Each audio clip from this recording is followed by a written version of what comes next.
அனைவருக்கும் வணக்கம். மிதுன ராசினியர்களுக்கு நீங்கள் நினைப்பது அனைத்தும் நிறைவேற இன்று 30/11/2024 இதை மட்டும் செய்தால் போதும். நீங்கள் நினைத்த அனைத்தும் நிறைவேறுங்க. அந்த வகையில் மிதுன ராசினியர்கள் இன்றைய நாளில் என்ன செய்ய வேண்டும், என்ன செய்யக்கூடாது, என்ன செய்தால் என்ன மாதிரியான நன்மைகள் எல்லாம் ஏற்படும் என்பது குறித்தான முழுமையான பதிவு தான் இந்த வீடியோல நம்ம விரிவா பார்க்க போகிறோம். அந்த வகையில் மிதுன ராசினியர்களை பொறுத்த வரைக்கும் பரிகாரம் செய்கிறோம். சில நேரம் பலிக்கிறது, சில நேரம் பலிப்பதில்லை. அது மட்டும் இல்லாமல் ஏன் பலிக்கவில்லை என்று குழம்புகிறோம்.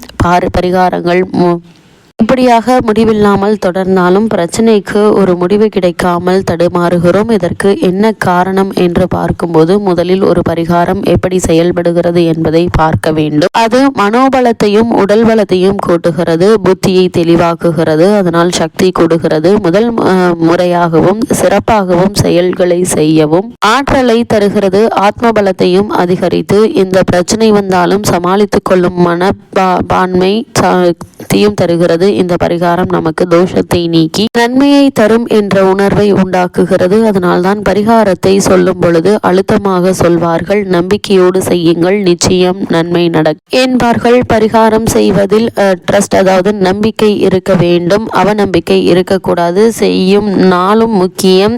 அதே போல இந்த பெரும்பாலான பரிகாரங்கள் அமாவாசை தினங்களில் செய்ய சொல்கிறார்கள். இதற்கு பிரத்யேகமான காரணம் என்ன என்று பார்க்கும்போது, அமாவாசை என்பது அற்புதமான நாள். உண்மையில் ஒரு செயலில் வெற்றிக்கு அடித்தளமாக அமைகின்ற அந்த நாள் நாம் நம்முடைய முன்னோர்களுக்கு சில தர்ப்பணம் கொடுத்து மாலை கோவிலில் இறைவனையும் இறைவியையும் வணங்கிவிட்டு வந்தால் அதுவே பெரிய பரிகாரம். இதனால் ஜாதகத்தில் உள்ள பெரும்பாலான குற்றங்கள் நீங்கி அவர்களுக்கு நல்வாழ்வு கிடைக்கும். அமாவாசையில் பரிகார பூஜை செய்வதற்கு இன்னொரு காரணமும் இருக்கிறது. அமாவாசை என்பது சூரியனும் சந்திரனும் இணைகின்ற நாள். சாஸ்திரத்தில் சூரியனை ஆத்மகாரகன் என்பார்கள். சூரியனை சாட்சியாக வைத்துக் கொண்டுதான் இந்த காரியங்களும் நாம் செய்கிறோம். நாம் செய்த நல்லது கெட்டது அனைத்திற்கும் சூரியனும் சந்திரனும் சாட்சியாக இருக்கிறார்கள். இரண்டும் ஒளி கிரகங்கள். ஆத்மகாரகன் மனோகாரகன் சேர்ந்திருக்கிற நாள் அமாவாசை. உடல் பலம் ஆத்ம பலம் ஒன்றாக பலம் கூடிய நாளாக அமாவாசை விளங்குவதால் பிராயச்சித்தம் செய்யும் பொழுது இந்த மூன்றும் இயல்பாக இணைந்த நாளாக அமைந்து விடுகிறது. எனவேதான் அமாவாசை நாளை மிக சிறப்பான நாளாக சொல்லுகிறார்கள். மகாபாரத்தில் துரியோதனன் தனது வெற்றிக்கு பூஜை செய்ய வேண்டும், களபலி தர வேண்டும், அதற்கு ஒரு நல்ல நாளை குறித்து கொடுக்க வேண்டும் என்று ஜோதிட சாஸ்திரத்தில் வல்லவனான சகாதேவனிடம் போய் கேட்கிறான். சகாதேவன் குறித்து கொடுத்த நாள் அமாவாசை.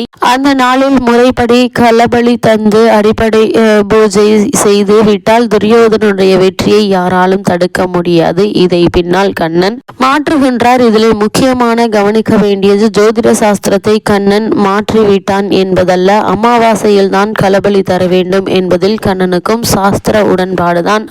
ஆனால் அவன் அதற்கு முதல் நாளே அமாவாசை என்கின்ற தோற்றத்தை ஏற்படுத்தி சூரிய சந்திரர்களை வரவழைத்து இணைத்து நீத்தார்கடனை செய்ய தொடங்கி அவனை பார்த்து மற்றவர்கள்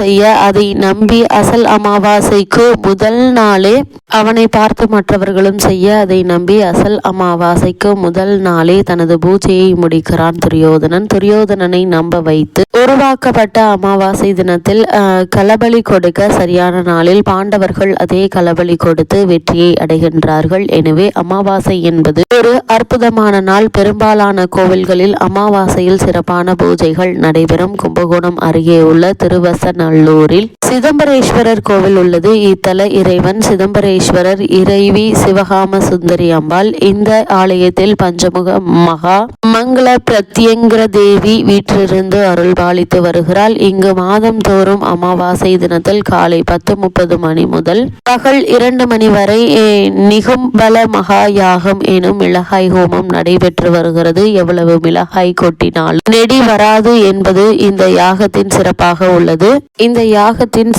உள்ளது. அதேபோல் பௌர்ணமி தினத்தில் நடைபெறும் யாகத்தில் கலந்து கொண்டால் 16 வகையான பேறுகளையும் பெறலாம் என்கின்றார்கள். பௌர்ணமி அன்று காலை 11:30 மணி முதல் பகல் 2 மணி வரை யாகம் நடைபெறும். இவையெல்லாம் அமாவாசை பரிகார பூஜைக்கு சான்று. பொதுவாகவே பரிகாரம் பலிக்க வேண்டும் என்று சொன்னால் அந்த ஜாதகத்தில் சந்திரனுடைய நிலையும் சூரியனுடைய நிலையும் நன்றாக இருக்க வேண்டும். குறிப்பாக சந்திரனுடைய நிலை நல்லபடியாக இருக்க வேண்டும் அல்லது நல்லபடியாக நாளிலே இந்த பரிகாரத்தை செய்ய வேண்டும். அதனால் தான் நாள் பார்த்து பரிகாரம் செய்கிறார்கள். அந்த நாள் பொதுவான நல்ல நாள் அல்ல. ஒவ்வொரு தனி ஜாதகத்திற்கும் அந்த நாள் மாறும். பரிகாரத்தை செய்யும் பொழுது மனம் ஒன்றி செய்ய வேண்டும். மனதில் உறுதியும் நம்பிக்கையும் வேண்டும். குறிப்பிட்ட பிரச்சனையிலிருந்து மீண்டு வர வேண்டும் என்று மனம் உறுதி எடுத்துக்கொள்ள வேண்டும். அதனால் தான் முறையான பரிகாரம் செய்வார்கள். வேத மந்திரம் சொல்லி சங்கல்பம் செய்கிறார்கள். நாம் சங்கல்பம் செய்யும் போது கவனம் இல்லாமல் இருக்கிறோம். இந்த காரியத்திற்காக இதை நான் உறுதியோடு செய்கிறேன் என்று அந்த சங்கல்பம் மந்திரத்தில் வரும். அதனால் தான் உங்களுக்கு பரிகாரம் சொல்கின்ற போது அந்த கோவிலுக்கு சென்று பெயர், ராசி, நட்சத்திரம் சொல்லி சங்கல்பம் செய்து பரிகாரம் செய்யுங்கள் என்று சொல்கிறார்கள். பரிகாரத்திற்குரிய நாளாக சந்திரனும் சூரியனும் சேர்ந்திருக்கக்கூடிய அமாவாசை நாளையோ சூரியனும் சந்திரனும் ஒருவருக்கொருவர் எதிராக இருக்கக்கூடிய பௌர்ணமி நாளையோ தேர்ந்தெடுக்கிறார்கள். அதிலும் குறிப்பாக சூரியனும் சந்திரனும் சேர்ந்து இருக்கின்ற போது சந்திரன் ஒளி இழந்த நிலை என்று கருதிவிடக் கூடாது. நமக்கு தான் அவர் மறைந்திருக்கின்றார். ஆனால் அவர் எந்த ஒளியிடமிருந்து தனக்குரிய ஒளியை பெறுகிறாரோ அந்த சூரியனோடு அவருக்கான நெருக்கம் அதிகரிக்கின்ற நாள் அமாவாசை என்பதை மறந்துவிடக்கூடாது. பெரும்பாலான கிரக தோஷங்களுக்கு தெய்வ குற்றங்களை விட தென்புலத்தார் குற்றம், அதாவது பிதுர் குற்றம் தான் மிக தீவிரமாக இருக்கும் என்பதால் தான் பெரும்பாலானோர் அமாவாசை என்று தர்ப்பணம் செய்ய சொல்கிறார்கள். காரணம், பிதுர் குற்றத்தை நீக்கி அவர்களுடைய ஆசிர்வாதத்தை பெறுகின்ற நாளாக அமாவாசை விளங்குகிறது. இந்த ஆசிர்வாதம் கிரக தோஷங்களுக்கு எதிராக செயல்பட்டு நன்மையை செய்யும். அது மட்டும் இல்லாமல் மிதுன ராசினியர்களுக்கு இன்றைய நாள்ல மேலும் என்ன மாதிரியான நன்மைகள் எல்லாம் ஏற்பட இருக்கு என்று பார்க்கும்போது இத்தருணங்களை பொறுத்த வரைக்கும் ஒரு வக்ரம் பெறுவதன் மூலமாக சில நன்மைகள் உண்டுங்க. சுபகாரிய தடைகள் விலக இருக்குது. புதிய வேலை வாய்ப்புகள் எதிர்பாராமல் கிடைக்கக்கூடிய தருணமா இந்த தருணம் அமைஞ்சிருக்குதுங்க. அதே போல் செவ்வாய் நீச்சம் பெற்று இருந்தாலும் அவர் உங்களுடைய ராசிக்கு 6ஆம் இடத்து அதிபதி என்பதால் வெளிநாட்டு வேலை வாய்ப்புகள் உங்களுக்கு எளிதில் கிடைக்க இருக்குதுங்க. அதற்கான முயற்சிகள்ல வெற்றி கிடைக்குங்க. வக்ரகதியில் இருந்த சனி பகவான் வக்ர நிவர்த்தியாகி பாக்கியஸ்தானத்தில் பலம் பெறுவதால் இதுவரை இருந்த சிறிய இடர்பாடுகள் எல்லாம் நீங்கி முழுமையான நற்பலன்களை பெற இருக்கீங்க. புதன் பலம் பெறுவதால் வருவதை முன்கூட்டியே சிந்தித்து செயலாற்றி வெற்றி பெறக்கூடிய வாய்ப்புகள் உங்களுக்கு உண்டுங்க. அதே போல் 6ஆம் இடத்தில் சூரியன் புதனோடு இணைந்திருப்பதால் அரசாங்க